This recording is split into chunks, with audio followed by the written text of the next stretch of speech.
ভারত জিতেছে, বিশ্বকাপ চ্যাম্পিয়ন হয়েছে, নিউজিল্যান্ডকে উড়িয়ে দিয়েছে। মানে একটা দল টি-20 20 ওভারের খেলায় খেলতে নেমেছে, সেই দলটা অলমোস্ট 100 রানের ব্যবধানে পরাজিত হয়েছে, সেটাও ফাইনালে। ভারত এবং নিউজিল্যান্ডের মধ্যে শক্তির পার্থক্য, প্রদর্শনীর পার্থক্য, পারফরমেন্সের ব্যবধান কতটা হলে ফাইনালে 1 লক্ষ মানুষ যারা মাঠে বসে খেলাটা দেখেছে তাদের আনন্দটা আকাশ ছোঁয়া হতে পারে।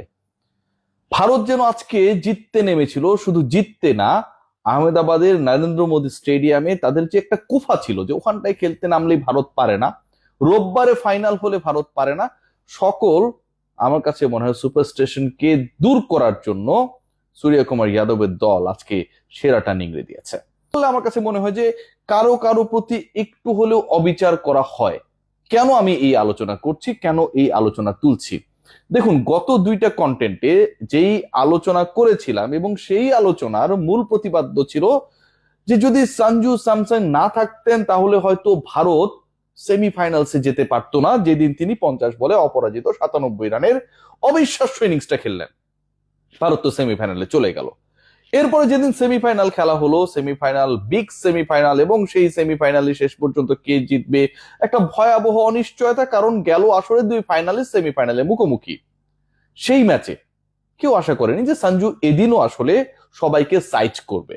সঞ্জু এদিনও রান করলেন এবং এদিন আগের দিনের অপরাজিত 97 করা সঞ্জু এদিন করলেন 42 বলে 89। এদিনও দলের হয়ে সর্বোচ্চ রান করলেন যিনি এই বিশ্বকাপে সেদিন মাত্র চতুর্থ ম্যাচ খেলতে নেমেছিলেন। ঠিক আছে, সেমিফাইনালে তুলেছে, সেমিফাইনালে ভালো খেলে দলকে ফাইনালে তুলেছে, ফাইনালে তো ভাই অন্য কেউ ভালো করবে নাকি? বা ফাইনালে টানা একটা ছেলে আগের দুই ম্যাচে ভালো করে সেদিনও দলের হাইস্ট রান গেটার হবে, অলমোস্ট 90 করে নেবে, সেটা আসলে কে ভেবেছিল? কেউ ভাবে নাই ভাই। সঞ্জু হয়তো ভেবেছিলেন, কিন্তু ক্রিকেটের সবচেয়ে আশাবাদী মানুষটাও এভাবে ভাবে নাই যে যেই টিম ইন্ডিয়া মানে অনেক ক্ষেত্রেই সূর্যকুমার যাদব, যেই টিম ইন্ডিয়া মানে পুরোটাই অনেক ক্ষেত্রের থেকে এগিয়ে রেখে আমরা বলতে পারি অভিষেক শর্মা, যেই টিম ইন্ডিয়া মানে সুপার এক্সপ্লোসিভ ঈশান কিষান, সেই টিম ইন্ডিয়া হুট করে এই সঞ্জু এসে টানা 3 ম্যাচে দলের হয়ে সর্বোচ্চ রান করবে, দলকে জিতিয়ে সেমিফাইনালে তুলবে, সেমিফাইনালে জিতিয়ে ফাইনালে তুলবে এবং শেষ পর্যন্ত ফাইনালেও জিতিয়ে দেবে আরো একবার 89 রান করে। এবং এবার বল খেললেন, আগের ম্যাচে করেছিলেন 89 42 বলে, এই দিন করলেন 46 বলে 89।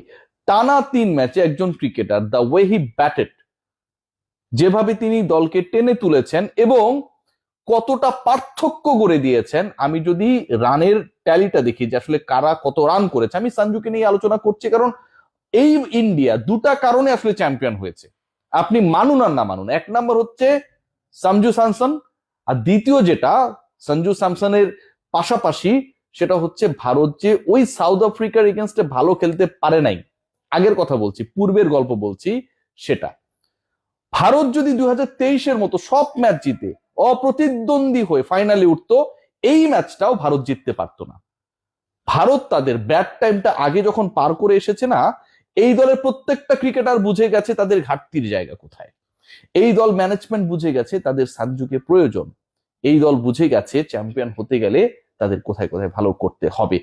একটা পরাজয় ভারতকে বিশ্বকাপ জিতিয়ে দিয়েছে এবং একজন ক্রিকেটারের ইনক্লুশন সেই জেতার পথে আমার কাছে মনে হয় সবচেয়ে বড় টনিক ক্রিয়েট করেছে।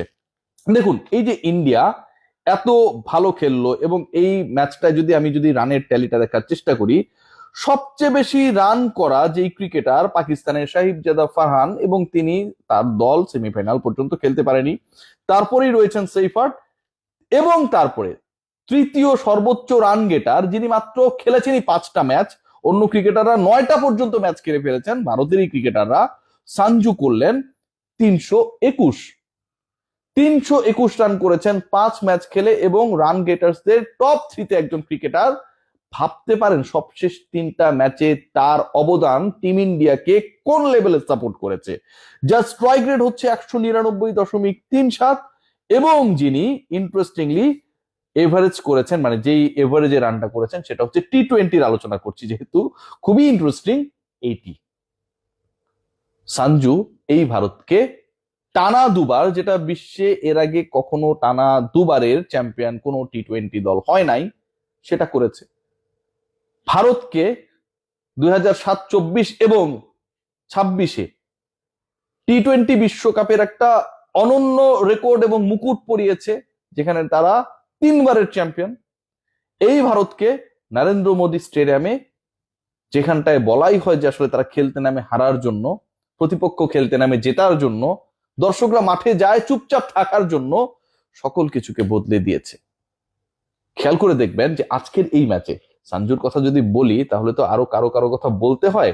সেই বলার হিসাবটা যখন করতে যাব ঠিক তখন একজন ক্রিকেটারের কথা না বললে আমার কাছে মনে হয় এটা আরো মহা অন্যায় হয়, যিনি আসলে কনসিস্টেন্টলি দলটাকে সাপোর্ট করে গেছেন এবং আজকের এই ম্যাচেও তিনি 4 উইকেট নিয়েছেন। তিনি এবারের যে বিশ্বকাপটা হলো 8টা ইনিংসে বল করেছেন এবং সেই 8 ইনিংসে 14 উইকেট, যৌথভাবে সর্বোচ্চ উইকেট শিকারী, যার এভারেজ হচ্ছে 12, যার ইকোনমি হচ্ছে টি-20 বিশ্বকাপে ভারত 3বার, ভারতের মতো একটা দল তারা 3বার 250 পেরিয়েছে এই বিশ্বকাপে এই আসরে। সেখানটায় ভারতের বোলার জসপ্রীত বুমরার ইকোনমি হচ্ছে 6.21, টি-20 খেলতে নেমেছে যেখানটায় তার ইকোনমি হচ্ছে 6.21, স্ট্রাইক রেট মানে প্রতি 12 বলে একটা করে তিনি উইকেট পান। কি বলবেন, হ্যাট্রিকের সম্ভাবনা জাগিয়ে শেষ পর্যন্ত করতে পারেন নাই, কিন্তু তারপরও তার আনন্দের কমতি নাই।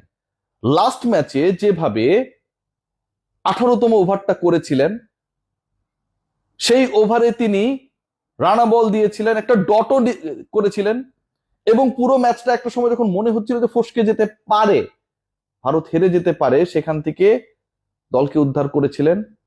অবিশ্বাস্য।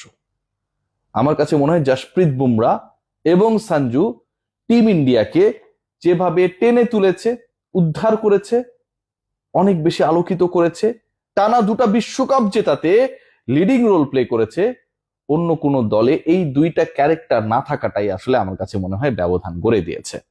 আজকের এই জয়ের জন্য ভারতকে অভিবাদন, এবং আইপিএল টি-20 ক্রিকেটকে কোথায় নিয়ে গেছে সেটা যেন হারে হারে বুঝিয়ে দিল টিম ইন্ডিয়ার এই পারফরমেন্স। প্রতিপক্ষ নিয়ে আলোচনা করতে যাই না, নিউজিল্যান্ড আসলে না বোলিং এ না ব্যাটিং এ কোথাও পাত্তা পায়নি, তবে একজনের ফিল্ডিং অসাধারণ। আজকে যেন তিনি ব্যাট হাতে যতটুকু ছড়ি ঘুরিয়েছেন, যতটুকু এক্সপ্লোসিভ ছিলেন, তার থেকে মাঠে নেমে কিপিংটাও ভালো করেন তিনি। ঈশান কিষান যেভাবে ফিল্ডিং করেছেন, যেন আজকে তার রোলটাই ছিল যে তিনি ডেডিকেটেড ফিল্ডার। গ্রেট কেয়ার, সবাই ভালো থাকবেন। তবে বলতেই চাই, বডিতে অন্তত 72 আওয়ার্স পর্যন্ত ময়েশ্চার ধরে রাখতে ব্যবহার করুন লিলি হুইপচিয়া বডি ওয়াশ। সিজন চেঞ্জ হচ্ছে, আপনার শরীরের পরিবর্তনটা যেন আপনার কন্ট্রোলে থাকে। Take care.